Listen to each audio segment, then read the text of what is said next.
Hello viewers, you're watching VNA News Agency's Daily Bulletin, and following are the headlines.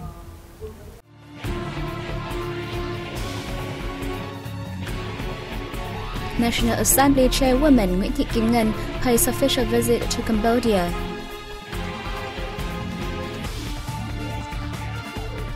ADB says Vietnam's economy grows healthily against rising challenges.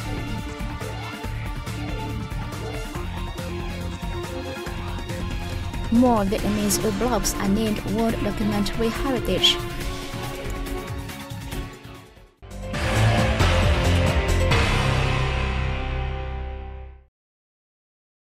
Prime Minister Nguyễn Xuân Phúc has accepted a proposal to set up a quick response force in Hanoi to deal with food safety problems. He made the approval during a working session with municipal officials on September 27. Prime Minister Phúc said food safety is of critical importance since it relates to people's life and health.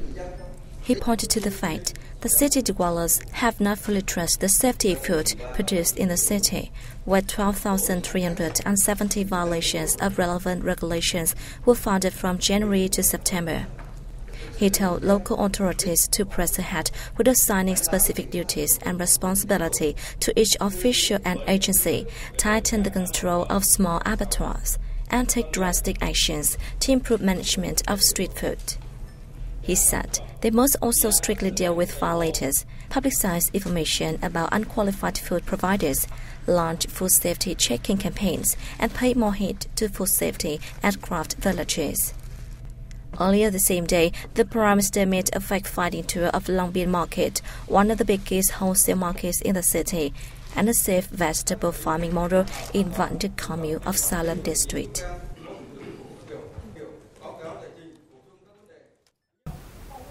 National Assembly Chairwoman Nguyễn Thị Kim Ngân is in Phnom Penh for her two-day official visit to Cambodia. The visit from September 27 to 28 aims to foster the ties between the national legislatures of the two countries. The visit also looks to continually cement and step up the friendly neighborliness and old-fashioned cooperation between Vietnam and Cambodia. It also aims to actualize commitments on exchanging high-level visits by legislators, sharing experience, and other contents agreed by the two legislative bodies.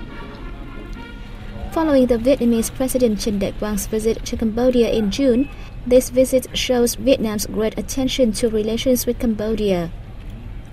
In legislative ties, an agreement signed by the two legislatures in April 2007 laid a legal foundation for effective ties.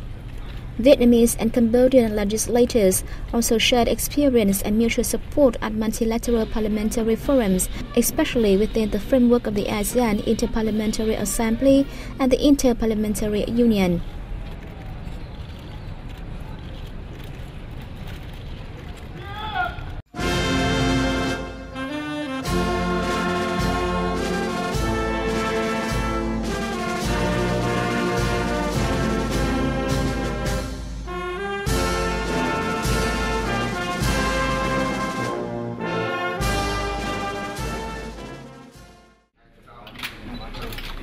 The lawmaking bodies of Vietnam, Laos, and Cambodia are conducting a dialogue mechanism between the External Relations Committees on the Development Triangle area by alternately holding conferences reviewing the implementation of cooperation agreements.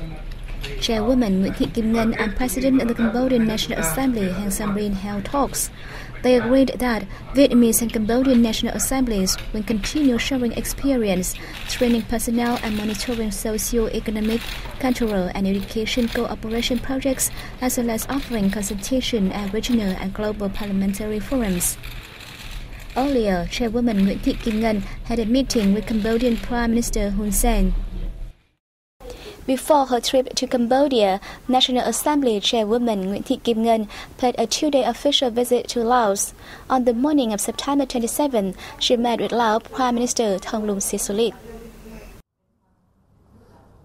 Laos Prime Minister Thongloun Sisoulith said he has a plan to meet with Vietnamese investors in Laos to seek to tackle obstacles hindering their operations.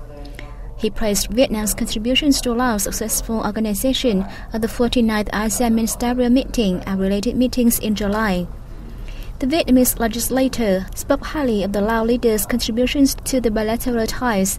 She informed him on the outcomes of the talks with National Assembly Chairwoman Pani Yathotu, noting the agreements reached on action plans and cooperation orientations between the two legislatures in the coming time. She highlighted cooperation outcomes between the two countries' ministries, agencies and localities over the years under the supervision of the two legislative bodies. At a meeting with Samphon Phomvihanh, chairman of the Lao Fund for National Construction Central Committee in Vientiane on September 27, Chairwoman Nguyen said her legislature supports cooperation between the Vietnam Fatherland Fund and the Lao Fund for National Construction. Samphon Phomvihanh stressed the need for Vietnam and Laos to continue preserving and promoting their fruitful long-standing friendship, fostered day by day by generations of both countries' leaders. On the morning of September 27, she attended a workshop in Vientiane, during which Vietnamese and Lao parliamentarians shared experience in public debt management. The top Vietnamese legislator said public debt is a major issue for many countries around the world, including Vietnam and Laos. She welcomed the Lao legislature's initiative to host the workshop to discuss this matter in an effective way, contributing to socio-economic development, financial safety, and macroeconomic stability. The Communist Party of Vietnam and the Japanese Communist Party, JCP, held a theory exchange, the sixth of its kind in Quảng Ninh Province on September 27. On the theme of changes in the world situation, region and prospects of the two parties and peoples of the two countries, the two sides shared information and experience to enrich theories on socialism building of each party. Politburo member Dinh Thế Huynh affirmed the Communist Party of Vietnam consistently pursues the goal in national independence and socialism and the foreign policy of independence, self-reliance, peace, cooperation and development. On the East Sea issue and East China Sea, Ogata Yashur, head of the Japanese Communist Party, stressed the importance of resolving disputes by peaceful measures based on international law. He also affirmed that ASEAN's unity and central role is a very important factor in building the regional structure and a peaceful environment in the region. Participants continue exchanging opinions on the situation of each party, each country, and international and regional issues of shared interest on September 28.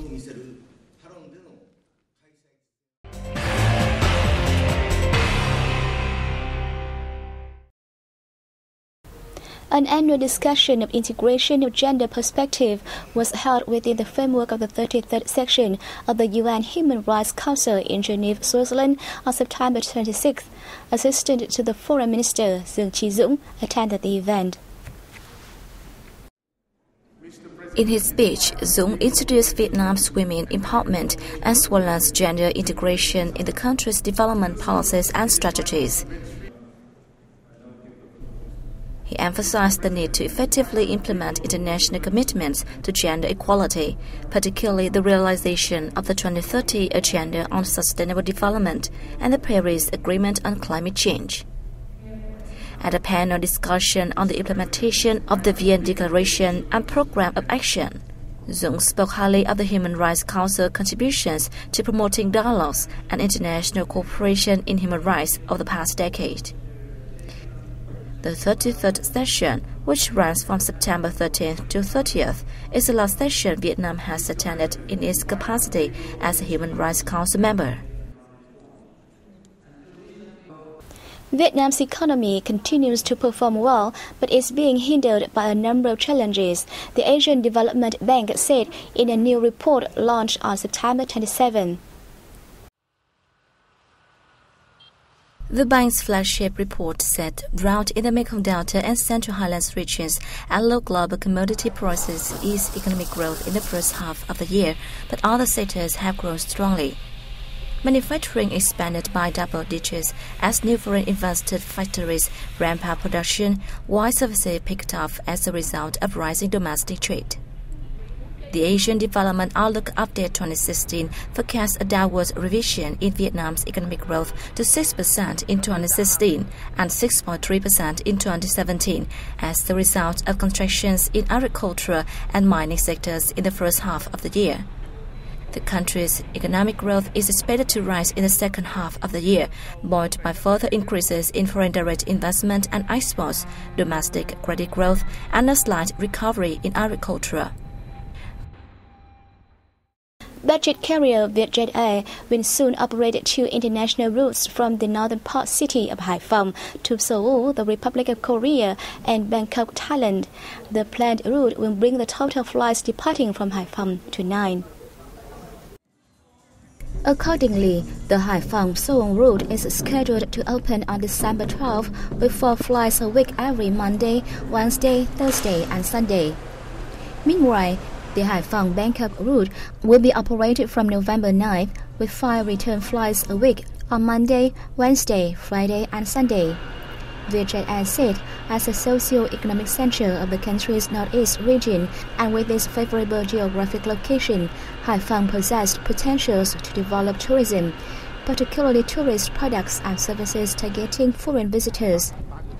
With the 2 new routes, Vietjet Air expects to facilitate the travel of residents and visitors while boosting trade and investment in the city.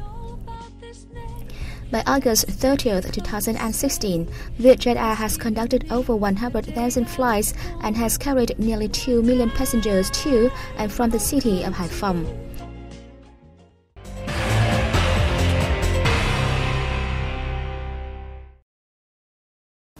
All blocks of Phúc Giang School have been recognized as a documentary heritage by the UNESCO Memory of the World Committee for Asia and the Pacific. Our reporters have more details.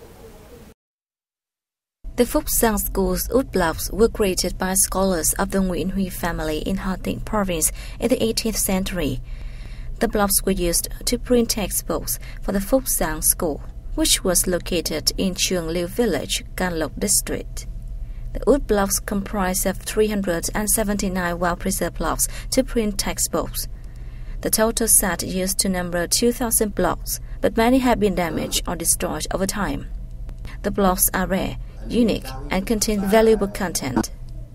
The Phúc Giang School's wood blocks appeared before the wood blocks of the Nguyễn dynasty and those of VNA Pagoda in Bắc Giang province. All the 5 Vietnamese items recognized in the Memory of the World Regional Register for Asia and Pacific list are royal literature on Huế royal architecture, the Nguyễn dynasty's wooden blocks, and the royal records, the Văn Miếu stone stele, and the VNA Pagoda wood blocks. Some of Shakespeare's most famous written lines are displayed in an exhibition in Hanoi until October 15. Let's take a look.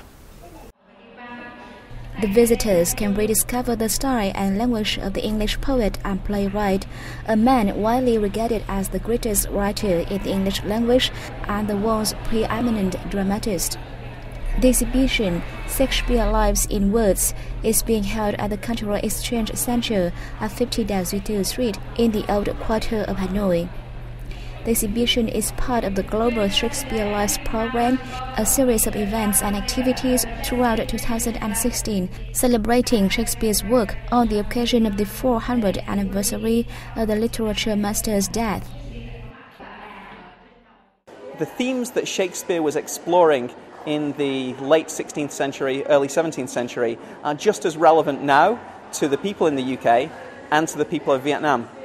What we hope to do through this exhibition is to show people that the art, the creativity of the UK. At the opening ceremony of the exhibition, which was held on September 22nd, the winners from Shakespeare Lives in Sonnets translation competition were announced. The competition attracted more than 250 entries from across Vietnam. And that has wrapped up our bulletin. Thank you for watching. I'll see you next time.